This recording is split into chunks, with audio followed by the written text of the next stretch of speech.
Well, economic development is one of the key parts of the ABD Conference and Expo coming up. Well, May the 17th, so it's almost upon us. And one of our panelists is Davis Beman. And Davis, you've been now with Blanchard and Calhoun Commercial Real Estate for how many years? Well, 13 years now. Okay, and 18 total in your career. And I noticed a bit of a rebrand, which is really exciting. And I was mentioning to Geraldine, who works with you at Blanchard Calhoun, what strikes me about it is it's gold, and it's about good service and quality and an extra level of service. Is that what you're striving for? Absolutely. So the gold is basically goes to my background at Georgia Tech. Okay. Gold and black are obviously the colors of Georgia Tech. We probably should have infused some navy in there, but we left that off. As long as you didn't have red, that's right? That's right. We try to stay away from that. And obviously, Blanchard Calhoun uses those colors, they intertwine with us really well. But of course, what we're doing is with the same partnership. So I came on board about 13 years ago with Blanchard's. They were looking, as they were selling out of a commercial development firm, they were looking to restart a brokerage firm. And so I had started my career previous to that with another commercial company and built up a small portfolio. So it was a good segue for us. It also involved my father, who has been in real estate for 50 years. He's been in a partnership with the Blanchards for 49 of that. So that was a good segue, and it's been a tremendous platform for me to come in and restart the brokerage development. Well, it looks like you have three pillars, rather, that you focus on. And let's start with the top, investment. How has it changed with investors, maybe just since COVID? What have you noticed? Yeah. So I'll point out in all three of those services, we're really client-based. Our business model, we don't just sell shopping centers. We don't just sell land. What we like to do is be really client-centric. And what I mean by that, our business model is, I want to try to sell you something.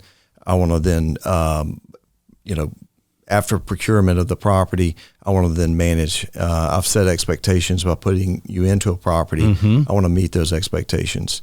And that's through management. That's through a hands-on leasing approach. Obviously, all the intangibles, marketing, things like that we're very well equipped to do. So really, soup to nuts, we're not just a brokerage firm. We're client-centered to provide all those services. The first one being investments. That's where I spend a lot of my time. Is I come to you or a client that has a need, either has money or needs to sell a property and wants to reinvest to create some cash flow. And so we look at their needs. We figure out the risk threshold, sort of the critical components of where they are in their life. A 70-year-old person doesn't really want to restart 20 years of debt service, whereas somebody at my age at 40 wants to, jump in the game, leverage themselves, whether they have cash or not.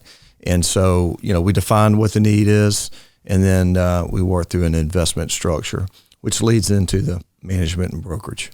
Yeah. So let's look at where the market is at, I suppose. And I mentioned COVID earlier. Not everyone is in their workstations, right? How have you been able to manage through that? And what's the supply and demand like of various space? Yeah. So the nice thing, what I basically tell people all the time, we're a boutique brokerage management company. We play in the land world, the industrial world, the flex world, the office, and the retail world. The retail world, actually, most people going into COVID thought that would kill it. And a lot of the retail has come out actually more positive, more brick and mortar type stuff, just in different ways. Restaurant inside space is smaller, outside space is larger. They're recognizing that they don't have to heat and cool that space, and people like to sit outside. They feel more secure, especially during the COVID distancing and things like that. So then, Davis, what about smaller office space versus larger office space? Yeah, so on the office, that's probably been the hardest hit industry. Small office in the 500 to 2,500 square foot range has done extremely well in all subsets of Augusta and really nationwide. There's a lack of product there. On the larger office side, You've seen companies, and I'll stay away from naming them, but across the river, 60,000 square feet has come on the market. Right up Washington Road, a call center left, 80,000 square feet. Wow. Those two projects alone were about 700 people, 800 people. Right. And so what's happening is those people are going to work from home. But also what's happening is the retail and the ancillary businesses surrounding that big location are suffering too. Mm-hmm. So it definitely has a ripple effect. But like 5-7 years ago, we were reinventing how to fill these big box spaces in retail centers. We're now trying to figure out, okay, how do we backfill these large office boxes? Yeah. And that's where we are. And there's a gluttony of it on the market. It's not significant just for Augusta. That's an industry problem. And we're continuing with Davis Beman, and it is BemanGroup.com as the website. Is that right? And again, in partnership with Blanchard and Calhoun. And I have to pat you on the back a little bit. You've redeveloped a shopping center that my 9-year-old loves because she loves toys at Riverwatch Parkway and Old Evans Road, and it looks fantastic. Right. And I'm just excited about the redevelopment. Are those fun projects, and do you do a lot of that? They are. We don't do the construction. When we say development, we're in the management, the leasing, and then just sort of the overall investment strategy.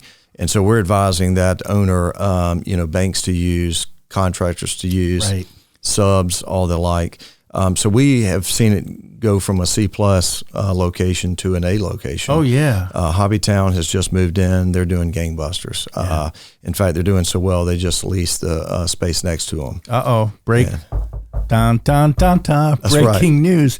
And as I recall, the owner, I think wanted an area to be able to showcase some of the remote control toys. Is that That's right? Yeah. They want to create some vertical retail aspects to that space, but also possibly, and I don't want to get into too much. Yeah, of course. Overshoot his announcement at some point in time. But he wants to have a service in there that you can come and play. I'll put it that way. No, that's fair. Yeah. And so he's got a retail operation, a wholesale operation, but also trying to create something that's very interactive for his customer base.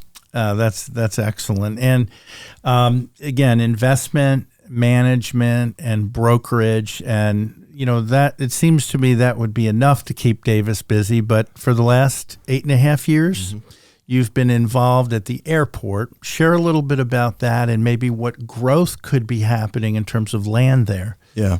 So about 8.5 years ago, Grady Smith, who was a commissioner at the time, came to me, and somebody had made a recommendation. Hey, Davis would be a great person.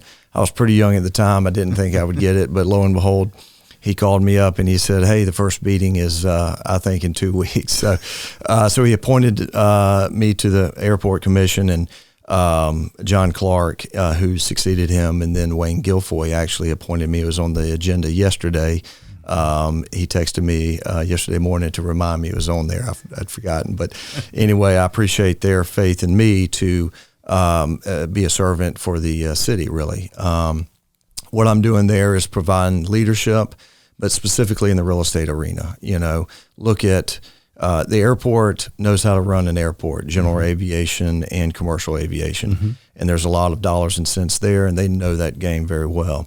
What they're trying to figure out is how to monopolize or monetize all the land and resources around it. Right. And so several years back, they created the General Perry Parkway and about 50, 60 acres surrounding that access point.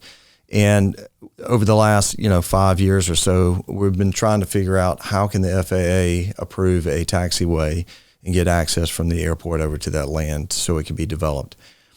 So that's a resource that we can provide to whoever it might be, that whether they're an airplane mechanic or just some airplane-centric business that wants to house something there, produce something there, or just be general distribution. It might be UPS. It might be something of that nature. Related somehow to transportation. And Correct. Now, so this is now part of the opportunity zone. And explain the process of how that works and maybe funding, if you know. So Opportunity Zone was created by Tim Scott, a representative from South Carolina, looking to grow ergonomically areas that had either been undeveloped, sort of blighted, or kind of skipped over. So obviously the airport's not a place that's been skipped over, but maybe hasn't benefited from some of the other industrial developments.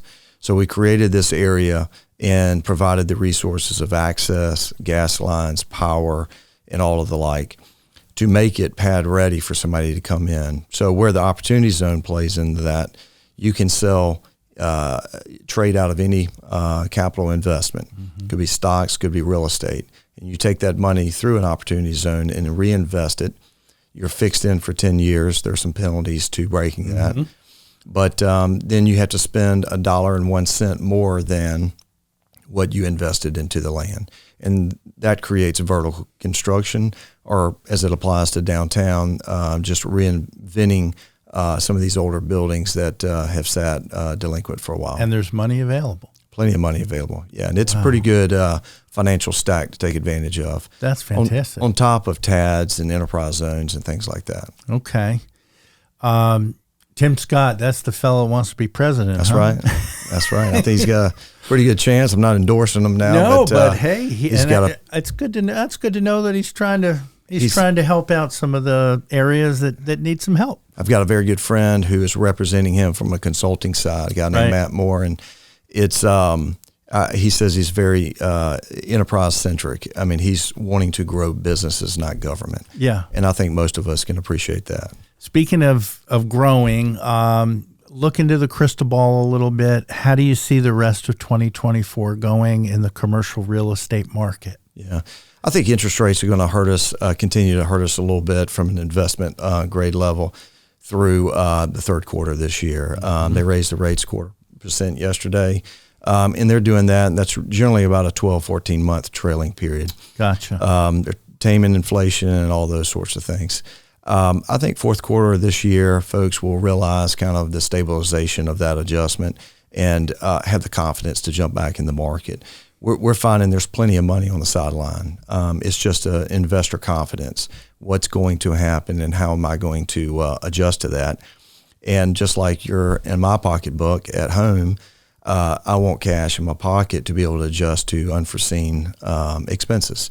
And so that's how people are approaching the investment market. Interesting. And before we scoot, any particular pockets of the CSRA that you feel are going to be a good value coming up? We're recording from downtown Augusta. There's Grovetown, there's Evans. What are your thoughts on pockets? Yeah, so I like downtown Augusta. I like the historic nature, and I think the rates are coming up so that we can redevelop something that may have cost a little bit more in the past. So I like downtown and hope that we can build more of an office retail structure, more than just the hospitality that's done very well down here, the restaurants and the hotels. So from that standpoint, I think there's good growth. West Augusta is still your office market, and it's extremely hot, and there's a very little supply there. So hopefully people will start building in that areas. He must have been a fortune teller because he's been located on Davis Road in West Augusta now for many years. So, and he'd be a good person to sort of chat with if you have interest in investing or perhaps in the management or brokerage of properties that you have. And again, the website, which is being retooled. Right.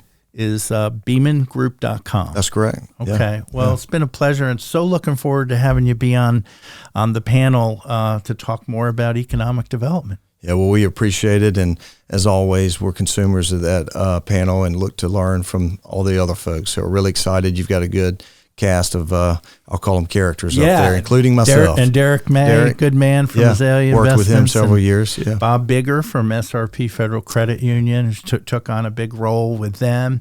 And then a gentleman, Steve Claiborne, who's did all the contract management and purchasing for SRS and Fort Gordon on supply chain, which affects real estate. I'm not sure how I got in there, but I look forward to making sure I meet all those folks. You'll be just fine. Thank you, Davis. Appreciate your time. Appreciate it. Okay.